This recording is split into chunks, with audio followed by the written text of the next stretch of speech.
పూర్తి వివరాలు చూసే ముందు మా ఛానల్ ని సబ్స్క్రైబ్ చేయడం మర్చిపోకండి. శ్రీ గురుభ్యో నమః. శ్రీ మహాసరస్వత్యై నమః. ఓం నమః శివాయ. నారాయణ శాస్త్రి ఆస్ట్రాలజీ ఛానల్ వీక్షిస్తున్నటువంటి ప్రేక్షక మహాశీలకు స్వాగతం, సుస్వాగతం. ఈరోజు మనము 2025 సంవత్సరం ఆగస్టు నెల 16వ తేదీ నుంచి 31వ తేదీ వరకు వృషభ రాశిలో జన్మించినటువంటి వారి యొక్క గ్రహస్థితులు, వారికి వచ్చేటటువంటి ఫలితాలు, ఇటువంటి పరిహారాలు చేసుకోవాలనే విషయం తెలియజేస్తాను. ఈ ఫలితాలు చూసినటువంటి మీరు ఇవి మీకు ఎంతవరకు ఉపయోగపడుతున్నాయనే విషయాన్ని ఒక కామెంట్ రూపంలో తెలియజేయండి.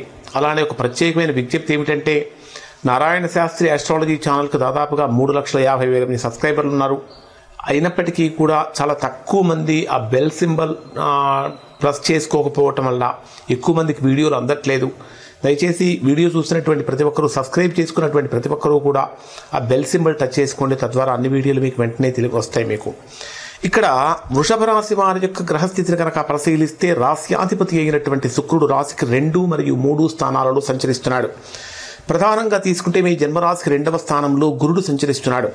2వ స్థానంలో ధనస్థానంలో, కుటుంబ స్థానంలో, వాక్చాతుర్యానికి సంబంధించినటువంటి స్థానంలో గురుడు అనుకూలమైనటువంటి స్థితిలోనే సంచరిస్తున్నాడు.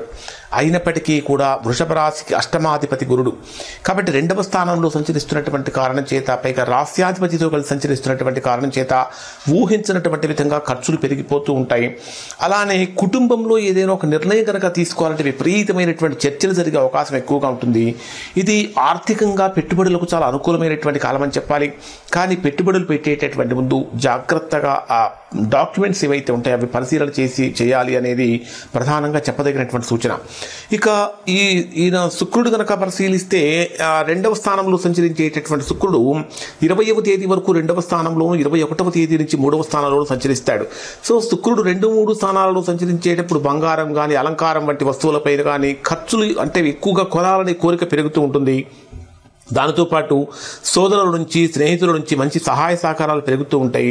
చిన్న చిన్న వ్యాపార పర్యటనలు, వ్యాపార ప్రయాణాలు కూడా విజయవంతం అవుతాయని చెప్పాలి. అలానే మీ జన్మరాశికి 4వ స్థానంలో రవి, బుధ, కేతు గ్రహాల యొక్క సంచారం జరుగుతున్నది.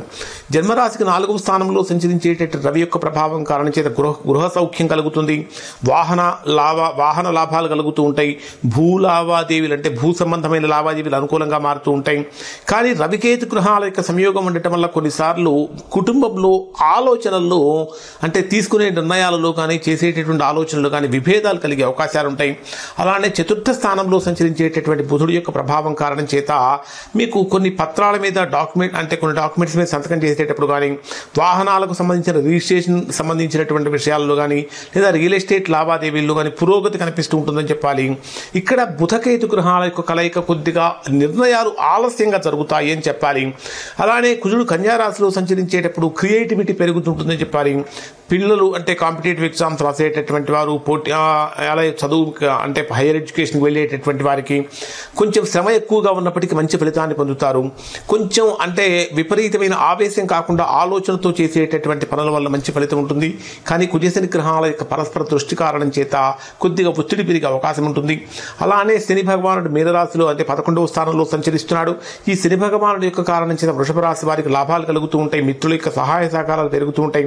దీర్ఘకాలికమైనటువంటి ప్రయోజనాల కోసం మీరు ఇప్పుడు తీసుకునే నిర్ణయాలు బ్రహ్మాండంగా పనికొస్తాయని చెప్పాలి. కాబట్టి అయినప్పటికీ శనికేతు గ్రహాల యొక్క షష్టాష్టక సంబంధం వల్ల కొన్ని మోసపూరితమైనటువంటి మిత్రుల నుంచి కొంచెం జాగ్రత్తలు పాటించాలి. అలానే రాహు కుంభరాశిలో సంచరిస్తున్నాడు 10వ స్థానంలో. కెరీర్ వైజ్గా కనుక తీసుకుంటే అనూహ్యమైనటువంటి మార్పులు కలిగించే అవకాశాలు ఉన్నాయి. టెక్నాలజీ కానీ, ఇన్నోవేషన్ రంగాలలో కానీ గొప్ప గొప్ప అవకాశాలని వెతుక్కుంటూ వస్తాయని చెప్పాలి. అలానే కుజుడు యొక్క అంటే ఈ కుజుడు మరియు రాహు ఈ 2 గ్రహాల యొక్క షష్టాష్టక సంబంధం కొన్ని ఊహించినటువంటి వివాదాలకు కూడా ఇక్కడ వృషభ రాశి వారికి దారితీసే అవకాశం ఏర్పడుతూ ఉంటుంది. ఇక మీ 16వ తేదీ నుంచి 31వ తేదీ వరకు డే వైజ్గా కనుక పరిశీలిస్తే వీరికి ఏ విధంగా ఉంటుందంటే, 16వ తేదీ ఉదయం నుంచి 18వ తేదీ మధ్యాహ్నం 2 గంటల 40 నిమిషాల వరకు ఉండేటటువంటి సమయంలో శారీరకమైనటువంటి శక్తి పెరుగుతుంది. కొత్త నిర్ణయాలు తీసుకోవడం అనుకూలత కలుగుతుందని చెప్పాలి. ఆత్మవిశ్వాసం బ్రహ్మాండంగా అధికమవుతుంది. కానీ కుజశని గ్రహాల యొక్క దృష్టి కారణం చేత తొందరపాటు నిర్ణయాల వల్ల చిన్న చిన్న సమస్యలు కలిగే అవకాశాలు ఉంటాయి. కాబట్టి ఇక్కడ మీరు చేయవలసినటువంటి చక్కటి పరిహారం ఏమిటంటే, శుక్రవారం రోజున పాలు మరియు చక్కెర ఈ రెండింటిని కనుక దానంగా సమర్పించినట్లయితే ఏదైనా దేవాలయానికి మంచి ఫలితాన్ని పొందుతారు. అలానే 18వ తేదీ మధ్యాహ్నం 2:45 నుంచి 20వ తేదీ సాయంత్రం 6:37 వరకు ఉండేటటువంటి సమయంలో ఇది మీకు ఆర్థిక లావాదేవీలకు చాలా బ్రహ్మాండమైనటువంటి అనుకూలమైనటువంటి కాలం అని చెప్పాలి. కుటుంబపరమైనటువంటి విషయాలలో శాంతి పెరుగుతుంది. అయితే అనుకోనటువంటి ఖర్చులు కూడా పెరుగుతూ ఉంటాయి. ఇక్కడ మీరు మహాలక్ష్మీదేవి యొక్క ఆరాధన చేయటం వల్ల మంచి ఫలితాలు పొందుతారు. ఇక 20వ తేదీ సాయంత్రం 6:37 నుంచి 22వ తేదీ రాత్రి 12:19 వరకు ఉండేటటువంటి సమయంలో ఇది ఊహించినటువంటి ప్రయాణాలు కలుగుతూ ఉంటాయి. సోదరుల యొక్క సహాయ సహకారాలు పెరుగుతూ ఉంటాయి. కమ్యూనికేషన్ రంగాల్లో బ్రహ్మాండమైనటువంటి విజయాన్ని పొందుతూ ఉంటారు. ఉద్యోగస్తులకు ట్రావెల్ ద్వారా ప్రయోజనాలు కూడా కలుగుతూ ఉంటాయి. అయినప్పటికీ కూడా ప్రయాణ సంబంధాలలో ఇబ్బందులు కలగకుండా ఉండడానికి హనుమాన్ చాలీసా పారాయణ చేయడం వృషభ రాశి వారికి చాలా మంచిది. ఇక 22వ తేదీ రాత్రి 12:19 నుంచి 25వ తేదీ ఉదయం 8:29 వరకు ఉండేటటువంటి సమయంలో గృహ వాహన భూ సంబంధిత పనులకు అనుకూలమని చెప్పాలి. కానీ కేతు ప్రభావం వల్ల కొన్నిసార్లు అడ్డంకులు కూడా కలుగుతూ ఉంటాయి. ఇక్కడ మీరు గణపతి పూజ చేయటం అంటే విఘ్నేశ్వరుడి యొక్క ఆరాధన చేయటం చాలా మంచిది. వినాయకుడికి కనుక గరిక సమర్పించినట్టయితే తద్వారా మంచి ఫలితాన్ని పొందుతారు. ఇక 25వ తేదీ ఉదయం 8:29 నుంచి 27వ తేదీ రాత్రి 7:23 వరకు ఉండేటటువంటి సమయంలో చంద్రుడు కన్యా రాశిలో సంచరించేటటువంటి సమయంలో పిల్లల యొక్క విద్యా విషయాలలో చాలా బ్రహ్మాండంగా ఉంటుంది. క్రియేటివిటీ లెవెల్స్ అనేటటువంటి బాగా పెరుగుతూ ఉంటాయి. అన్నింటికంటే ముఖ్యంగా కాన్సన్ట్రేషన్ బాగా పెరుగుతూ ఉంటుంది. శ్రద్ధ పెరుగుతూ ఉంటుంది. పెట్టుబడులపైన లాభాలు కలుగుతూ ఉంటాయి. కానీ కుజశని గ్రహాల యొక్క దృష్టి కారణం చేత మానసికమైన ఒత్తిడి కూడా పెరుగుతూ ఉంటుంది. ఇక్కడ సుబ్రహ్మణ్య స్వామి యొక్క పూజ చేయడం అనేటటువంటి చాలా మంచిది. అలానే 27వ తేదీ రాత్రి 7:23 నుంచి 30వ తేదీ ఉదయం 7:52 వరకు ఉండేటటువంటి సమయంలో ఉద్యోగంలో పోటీ పెరుగుతుంది. శత్రువుల యొక్క సమస్య ఇంటర్నల్ గా పెరిగే అవకాశం ఉంటుంది. ఆరోగ్యపరమైనటువంటి విషయాలలో చాలా జాగ్రత్తలు పాటించండి. రుణ విషయాలలో కొంత ఉపశమనం కలుగుతుంది. ఇక్కడ మీరు నల్ల నువ్వులు దానం చేయటం వల్ల ఆర్థిక సమస్యల నుంచి బయటపడే అవకాశం కనిపిస్తూ ఉంటుంది.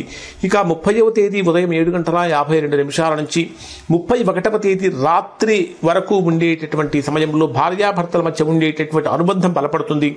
వ్యాపార భాగస్వామ్యాలు చక్కగా విజయవంతంగా పూర్తవుతాయి. కొత్త ఒప్పందాలు కుదుర్చుకోవడానికి ఇది అనుకూలమైన సమయం అని చెప్పాలి. ఇక్కడ మీరు పార్వతీ పరమేశ్వరుల యొక్క పూజ చేయడం వల్ల మంచి ఫలితాలు పొందుతారు. ఓవరాల్గా కనుక తీసుకున్నట్లయితే వృషభ రాశి వారికి ప్రస్తుతం దాదాపుగా ఒక 75% అనుకూలమైన ఫలితాలు కలుగుతున్నాయి. అయినప్పటికీ ఒక 25% చిన్న చిన్న ప్రతికూలతలు ఉన్నాయి.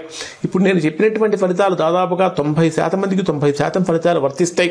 ఎందుకంటే మేము చెప్పేటటువంటి అత్యంత ఖచ్చితమైనటువంటి ప్రిడిక్షన్స్ అందించడం కోసం మేము చేసే శ్రమ చాలా ఎక్కువగా ఉంటుంది. ఇప్పుడు ఈ ఫలితాలు మీకు ఇవి ఎంతవరకు వర్తిస్తున్నాయో కామెంట్ రూపంలో తెలియజేయండి. అలానే ఎవరికైతే వర్తించడం లేదో, ఎవరైతే తీవ్రమైనటువంటి ప్రతికూలతలు పొందుతున్నారో అటువంటి వారు ఒకసారి మీరు మీ యొక్క వ్యక్తిగత జాతకాన్ని విశ్లేషణ చేయించుకొని దోషం ఎక్కడుందో తెలుసుకొని దోష నివారణ కనుక చేయించుకుంటే చక్కగా సత్ఫలితాన్ని పొందుతారు. ఇవి వృషభ రాశి వారికి సంబంధించినటువంటి ఫలితాలు. ఈ వృషభ రాశి వారు ఖచ్చితంగా ఈ 16వ తేదీ నుంచి 31వ తేదీ మధ్య ఒక్కసారి పార్వతీ పరమేశ్వరుల యొక్క దర్శనం కనుక చేసుకున్నట్లయితే సమస్తమైన శుభాలు కూడా కలుగుతాయని చెప్పాలి. కాబట్టి శివ దర్శనం అత్యంత ప్రీతిపాత్రం అని చెప్పాలి. ఇవి వృషభ రాశి వారికి సంబంధించిన ఫలితాలు. శుభం.